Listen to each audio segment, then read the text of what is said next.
Good morning. It's Make It Happen Monday, and so it's gotta be 9 a.m. on a Monday, where we share stories and strategies to support and resource you through change. So welcome. Those who have not met me before, I'm Cheryl Andrews. I'm also known as the Listening Detective, and this show is all about sharing with you either stories from my clients or myself, or getting people on to interview and get them to share their stories. This week, I want to share with you I want you to think about your purpose for chatting. So one of the things about change is it can be really challenging. It can be really tough. It can be emotional. It can be painful. Change involves usually gaining something and losing something, letting go of something. So often when we create space for something new, we might have to stop doing something else in order to create that space. And so change of itself and its nature can evoke all kinds of emotions. Now, when somebody comes to talk to me as the Listening Detective and as a clean language facilitator, their purpose for chatting to me is because they want to, usually one of three things.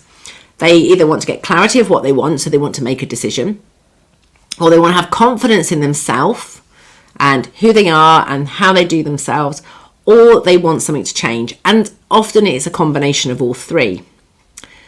But when they talk to me, if they're talking to me about what's not working or how they're feeling, etc., the whole purpose is to allow that feeling and about what's not working to be honoured and witnessed, to be given its time to be recognised, to be acknowledged, and then asked questions that train their attention on a desired outcome, what they want.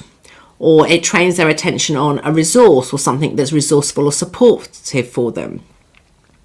Now, here's the challenge, that sometimes when we talk to friends and family members or colleagues, we might start chatting but not really know our purpose. And part of change is it evokes emotions. Sometimes we get really highly motivated, sometimes we get demotivated, and this is something we're working on today as day one of the 7-day Make It Happen Motivator. The first thing we look at is, the purpose for chatting in the group, the purpose of filling out the worksheets. All of that is so that we get to listen to ourselves and clarify, are we talking about what we want, or are we talking about what we don't want? Are we talking about what's working, or are we talking about what's not working? And it's not that we shouldn't talk about what's not working, and we shouldn't talk about what's not working, but it's about noticing the impact it has on yourself. And sometimes part of the process of change itself is we need time and space to acknowledge that we're scared, angry, frustrated, annoyed that we even have to go through this change process.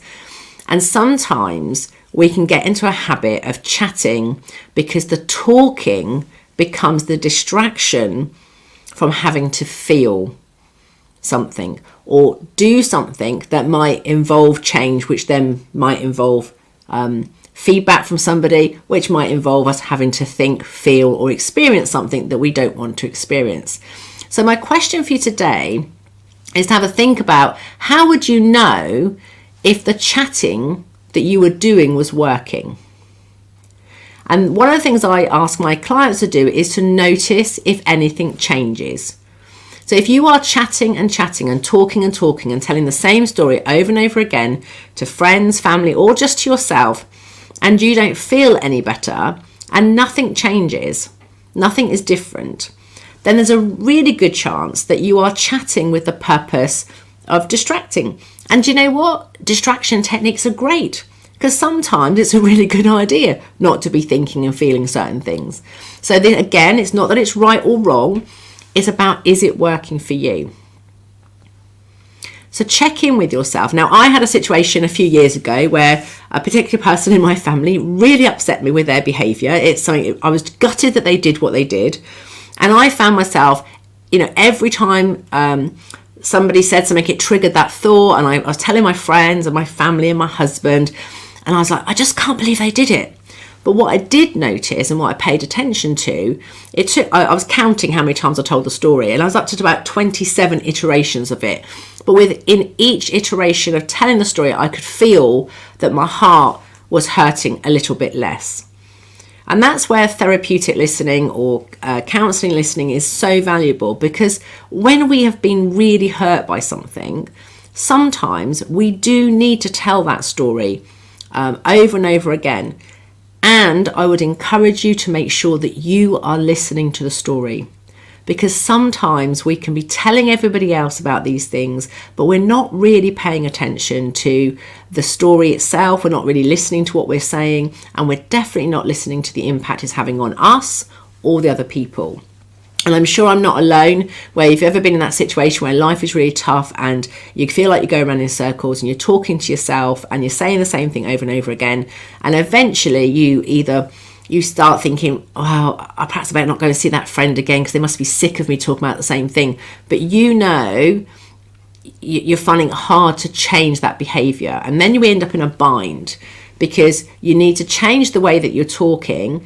But part of the reason you're talking about everything like that is because you don't want anything to change, and so you're struggling with change. So your relationship with change can leave you in this bind where you're just talking and talking and talking, but nothing's changing. So one of the purposes of talking to a clear language facilitator is to get to hear yourself think. You actually get your words, your body gestures, your pauses, your silences, your story is all reflected back to you.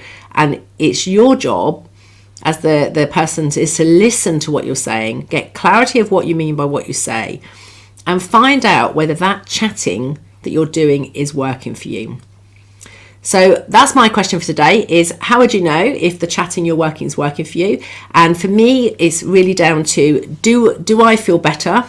And is the impact on the other person okay? Because one of the things I know is that sometimes venting, like going, oh my goodness, I'm fed up with this, and get yourself all sort of like, you express and you expel, get rid of all that sort of emotion and tension in your body by expressing how you feel. You might feel absolutely brilliant after that, but the person who's had to listen to you, it may not be quite such a nice experience for them. So it's checking out that, what's your purpose, and if your purpose is to express how you feel, and then once you've done that, you feel better and it works for you, fantastic. And I would ask you to just double check that your listener is okay with it. So my husband is brilliant at listening at me venting. If I'm getting frustrated, unless I'm making it very personal and accusing him of doing something and it's all about him and he's a pain in the neck or whatever, he's not very good at listening to that, understandably. But if I'm just saying, oh God, I'm so frustrated about this, I've tried really hard and this hasn't worked, or I've done this and it hasn't gone, he's quite happy to listen and just witness and honour that is how I'm feeling right now. If I repeat the same story over and again, he's likely to come in with a suggestion, or he'll try and do something to make me feel better. And that's when I have to be really clear on my purpose for chatting, because often if I start repeating the story, I'm not even conscious I've done it before. And so therefore his response now tells me I'm repeating a pattern of repeating a story, and then I can check with myself, what's my purpose of saying this again? And in my experience, quite often, it's more to do with the fact that my purpose for chatting is because I don't want to feel alone with the problem. I pretty much know he can't solve it. It's down to me. It's about my own feelings. But I just want to feel supported and held and feel like I'm not quite on my own with this stuff. And that's my purpose for chatting. I don't need questions necessarily. I don't even need solutions. I just don't want to feel alone. And that would be my purpose. But like most human beings, what I tend to do is start talking, and it's only when I get the response, and the response isn't quite like the one I wanted, that I realise that my purpose for chatting is different this time, perhaps to the last time. And that is quite common. And so the more we get to be really clear about what our purpose for chatting is in everyday conversations, we can set our listeners up for more success. We can say to our partners or our bosses or our colleagues or whatever, I just need to have a vent. Can you listen to me for 3 or 4 minutes while I just get this off my chest? And then you get it off your chest. They know that you are okay, that you are simply venting. And if you can then say to them at the end, I feel much better for that, that's really useful, they know that the kind of listening they did works, and they're more likely to repeat it. Now, going back to the process of being okay with change, the more you understand about what you need to be at your best through times of change, the more you'll understand what kind of talking works for you and what doesn't. Now, quite often for me, I'm an external processor, so I tend to say out loud what I'm thinking and feeling, which is okay for me, but it's not always good for the people that have got to listen to me. And what I've learned recently is that sometimes the best thing to do is go for a walk, and I can work through the emotion that's in my system, and then I can come back and communicate from a place of, you know, what I was feeling past tense. I'm not actually in the floods of the emotion at the time. And so I can have that shared experience. I can have that moment where I don't feel alone, but my family and friends are not having to deal with me venting and verbal diarrheaing all over them with my emotions. So that's my tip for today, is think about what's working. As always, we're going to finish the video with a check-in for you to set you up for success for the week. So given what you know now, what would you like to have happen? Please do comment on below the video. I love hearing from you. I really do. It lets me know that these videos are useful and working for you as well. And for you to have that, how do you need to be? What kind of you is that you? And for you to be like that, and for you to get what you'd like to have happen, what kind of resource or support might you need? And as always, if you need someone to listen to you, please get in touch. Have a fantastic week and see you again next Monday.